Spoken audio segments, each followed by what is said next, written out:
लेकिन अमीर बाप की बेटी सृष्टि पर उसकी माँ जान छिड़कती।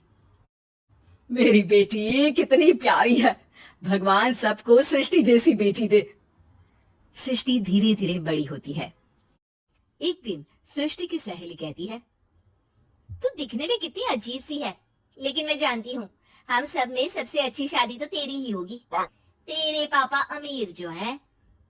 और बता नहीं सकते यार, दहेज तो हर कोई देता है, ये क्या ज्यादा ले जाएगी अपने पति के लिए? अरे बड़े शहर में कोठी है इसके पापा की। अरे पापा की है ना, कौन सी इसकी है? इसकी होती तब तो कोई भी लड़का इससे शादी कर लेता। अरे पापा की मतलब पापा की है तो मेरी ही है ना। किसने कहा? अब तेरी तो तब होगी ना जब तेरा भाई ना हो। वैसे भी शादी के बाद सारी प्रॉपर्टी भाई के नाम होती है।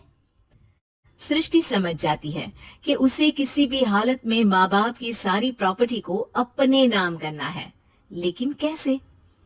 एक दिन सृष्टि का भाई शीनू कहता है, बहन क्या कर रही है? तुझसे एक बात करनी है। अरे हाँ हाँ करना, मैं तो तेरी बहन हूँ। बहन मेरी लाइफ में ना एक लड़की है, बहुत अच्छी है। मैं सोच रहा हूँ माँ और पापा से बात करूँ शादी के लिए। सृष्टि को समझ में आ जाता है कि भाई की शादी होते ही भाभी उसे एक दिन भी घर में बर्दाश्त नहीं करेगी। क्या बात है भाई, बताना कौन है वो? यार वो बहुत अच्छी लड़की है, पढ़ी लिखी है, मेरे साथ जॉब भी करती है। बस एक प्रॉब्लम है। हाँ प्रॉब्लम? क्या प्रॉब्लम है भाई? यार वो शादीशुदा है, लेकिन उसके पति ने उसे सिर्फ इसलिए छोड़ दिया क्योंकि उसके माँ बाप दहेज नहीं दे पाए। सृष्टि ये सुनकर न जाने क्यों खुश हो जाती है। अरे भाई तो क्या हुआ, लड़की तुझे तो पसंद है ना? शीनू को लगता है कि बहन उसे समझ रही है। वो इस बात से अनजान होता है कि उसकी बहन की मंशा पूरा घर हड़पने की है। सृष्टि अपनी माँ से कहती है, मम्मी मुझे तो बहुत चिंता है, पता है शीनू क्या कर रहा है? अरे क्या कर रहा है, वो तो काम पर जाता है और वापस घर आता है। नहीं ना माँ, वो यही तो नहीं कर रहा, बाकी सब कर रहा है। आपको पता है उससे प्यार है, और वो भी एक शादीशुदा लड़की से। हैं? ये क्या हो गया, मैं सोसाइटी में क्या मुंह दिखाऊंगी? अरे तेरे पापा तो यही कहेंगे कि मैंने ही उसे बिगाड़ दिया है। माँ देखो, मेरी बात मानो, पापा पर भी विश्वास करने की जरूरत नहीं है। अब आप ही बताओ, पापा इतनी देर घर के बाहर रहते हैं क्यों, बोलो? अरे बेटा वो तो नौकरी करते हैं ना। तू बहुत भोली है माँ। पापा का ऑफिस तो 7 बजे खत्म हो जाता है, लेकिन देखो कितनी देर से आते हैं।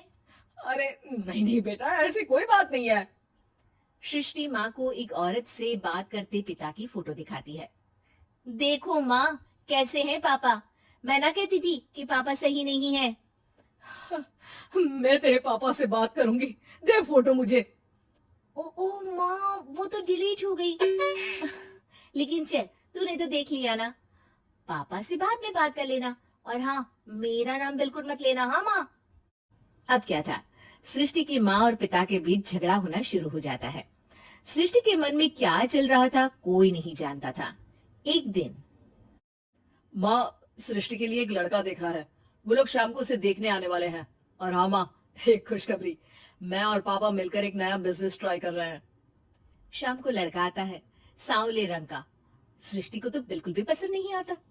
लड़की की माँ कहती है, लड़की का चेहरा तो कोई खास नहीं, लेकिन अगर मेरे बेटे को आप लोग सेटल कर दें तो मैं उसकी शादी आपकी बेटी से करवा दूं।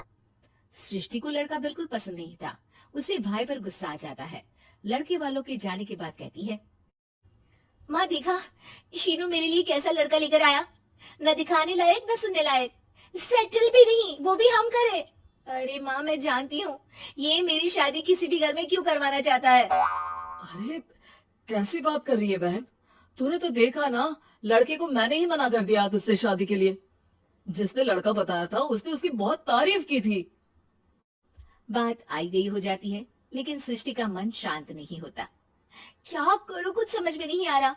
मेरी शादी हो गई तो ये लोग पूरी प्रॉपर्टी शीनू के नाम कर देंगे, मेरे हाथ तो कुछ लगेगा ही नहीं। तभी सृष्टि को आइडिया आता है। वो किसी वकील को फोन करती है। जी देखिए, अगर आपके मम्मी पापा का तलाक हो जाता है तो आपके पिता की आधी प्रॉपर्टी आपकी माँ के नाम हो जाएगी। फिर उसे वो किसी को भी दे सकती है। सृष्टि अब माँ को बेटे के खिलाफ भरती है। माँ, शीनू पर नजर रखा करो।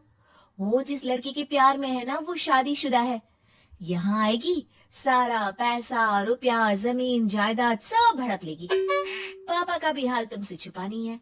ऐसा ना हो कि मैं और आप एक दिन सड़क पर भीख मांगे। हे भगवान, मैं तो जीते जी मर जाऊंगी अगर ऐसा हो गया तो। ऐसा हो गया नहीं माँ, ऐसा ही होगा। अभी समय है, आगे का सोच लो। मैं तो कहती हूँ पापा से आधी प्रॉपर्टी लेकर अलग हो जाओ। पापा की आधी प्रॉपर्टी भी हम लोगों को अगर मिल जाती है ना, तो अगले 7 जन्म सफल समझो। बेचारी माँ बेटी के कहने पर पति से तलाक लेकर अलग हो जाती है।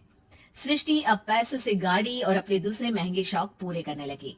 उसके दोस्त भी उसके पैसे इस्तेमाल करते। सृष्टि, कल तुम कहाँ थी? मैं सारा दिन घर पर अकेली थी।